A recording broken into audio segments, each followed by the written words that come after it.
നമസ്കാരം. Raf talk ഫുട്ബോളിലേക്ക് അവർക്കും സ്വാഗതം.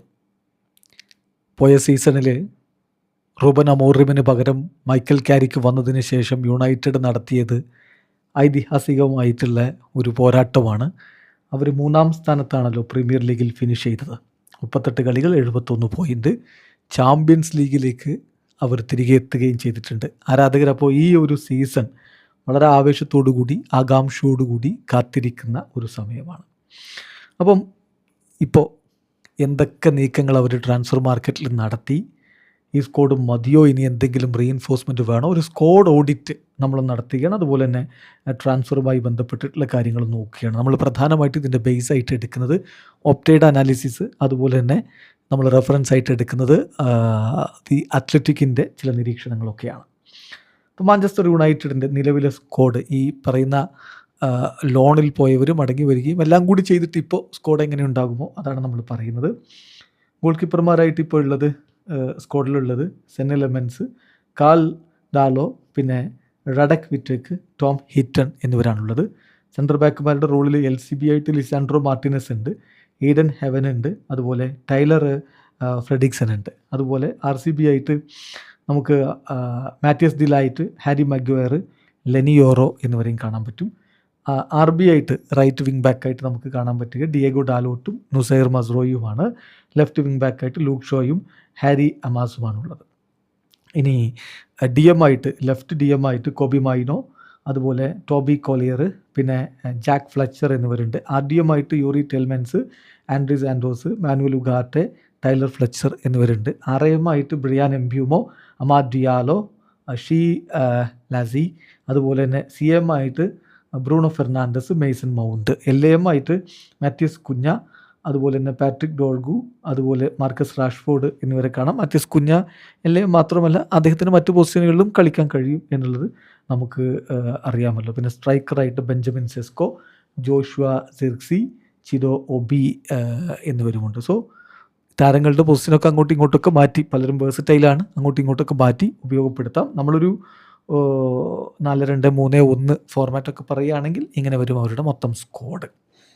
ഇനിയുള്ള ചോദ്യം, മാർക്കറ്റിൽ എന്ത് സംഭവിച്ചു ഈ സമീപ ആഴ്ചയിൽ, ഇനി എന്ത് നടക്കും, സ്ക്വാഡിൽ എവിടെയൊക്കെയാണ് ഇനിയിപ്പോൾ ഒരു റീഇൻഫോഴ്സ്മെൻറ്റ് വേണ്ടത്, അതുപോലെ സമീപകാലത്തെ ഫ്രണ്ട്ലി മത്സരങ്ങളിൽ എന്ത് സംഭവിച്ചു, മൊത്തത്തിലൊരു ഓഡിറ്റ് നടക്കുകയാണെങ്കിൽ യുണൈറ്റഡ് അത്ലറ്റിക്കോ മാഡ്രിഡിനെ ഫ്രണ്ട്ലിയിൽ 2-1 പരാജയപ്പെടുന്നതാണ് നമ്മൾ കണ്ടത് സ്റ്റോക്ക്ഹാമിൽ വെച്ചിട്ട്. അതിൽ പുറകിൽ നിന്നതിന് ശേഷം ബ്രിയാൻ എംബ്യൂമോയുടെ ഗോളുകളിൽ തിരിച്ചടിച്ച് വിജയിച്ച് കയറുകയായിരുന്നു. ജെ ഗബ്രിയേൽ സീനിയർ ടീമിന് വേണ്ടിയിട്ട് ഫസ്റ്റ് ടൈമായിട്ട് കളിച്ചു.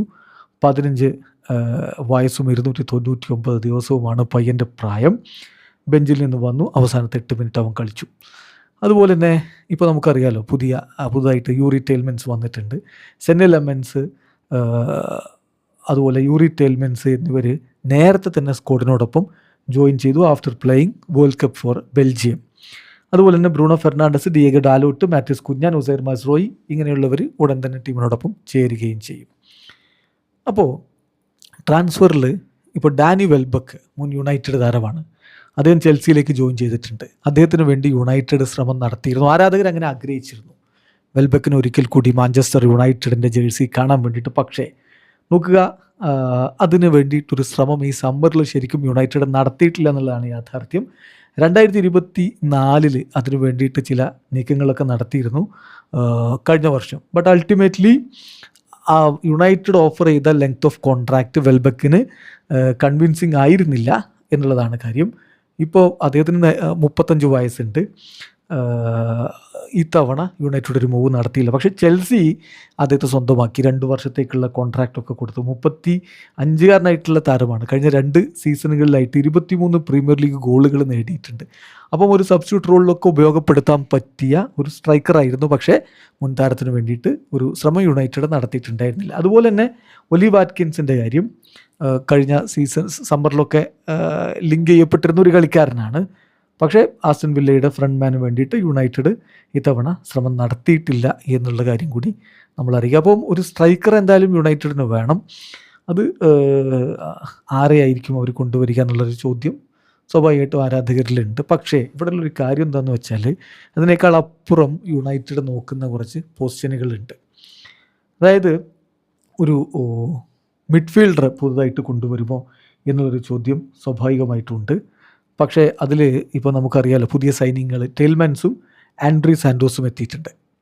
അപ്പോൾ ടെയിൽമാൻസും ആൻഡ്രി സാൻഡോസും കൂടി എത്തുമ്പോൾ ഇനി മൂന്നാമതൊരു മിഡ്ഫീൽഡറെ കൂടി അവർ ആ ഒരു പൊസിഷനിലേക്ക് കൊണ്ടുവരാനുള്ളൊരു സാധ്യത കുറവാണ് എന്നുള്ളതാണ്.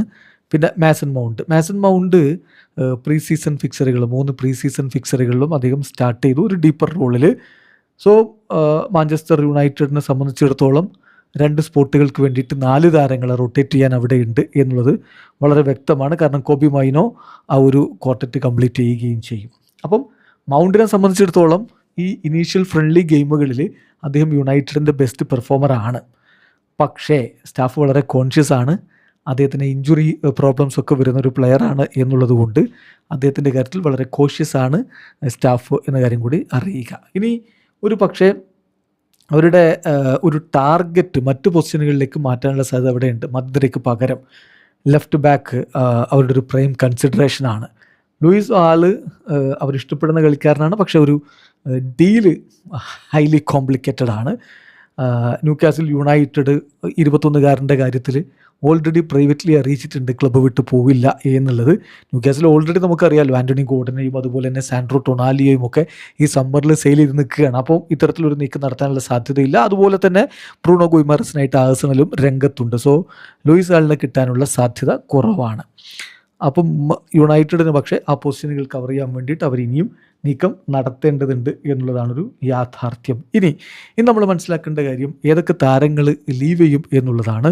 എവേർട്ടന് എദാൻ വീറ്റ്ലിയുടെ കാര്യത്തിൽ ഒരു കണ്ണുവെച്ചിരിക്കുകയാണ്. 20-കാരനായിട്ടുള്ള സ്ട്രൈക്കർ. അദ്ദേഹത്തിന് നമുക്കറിയാം വളരെ പ്രൊഡക്റ്റീവായിട്ടുള്ള ലോൺ സ്പെല്ലാണ് അദ്ദേഹം നോർത്താംപ്ടൺ ടൗൺ അതുപോലെ ബ്രാഡ്ഫോർഡ് സിറ്റിയിലൊക്കെ ആയിട്ട് നടത്തിയിട്ടുള്ളത്. അതുപോലെ തന്നെ ഇപ്പോൾ ജോഷിയ സിർസിയുടെ കാര്യത്തിൽ, പിന്നെ ഗോൾ കീപ്പർ റാഡക് വിറ്റേക്ക്, പിന്നെ ആൽറ്റെ ബൈൻഡിയർ, ഇങ്ങനെയുള്ള താരങ്ങളുടെ കാര്യത്തിലും, പിന്നെ യുവതാരങ്ങൾ ആയിട്ടുള്ള ഹാരി അമാസ്, ടോഡി കോലിയർ എന്നിവരുടെ കാര്യത്തിലൊക്കെ അവർ പുറത്തു പോകാനുള്ള സാധ്യതയുണ്ടെന്ന് തന്നെയാണ് തെളിയുന്നത്. അപ്പോൾ ഇനിയും മൂവ്മെൻറ്റുകൾ നടക്കാനുണ്ട്. ചില പൊസിഷനുകളിൽ തീർച്ചയായിട്ടും ഒരു റീഇൻഫോഴ്സ്മെൻറ്റ് ഇനിയും ആവശ്യവുമാണ്. വീഡിയോ അവസാനിക്കുന്നു. ഫുട്ബോൾ ലോകത്തെ കൂടുതൽ വിശേഷങ്ങളുമായി റഫ്ലക്സ് എത്താം.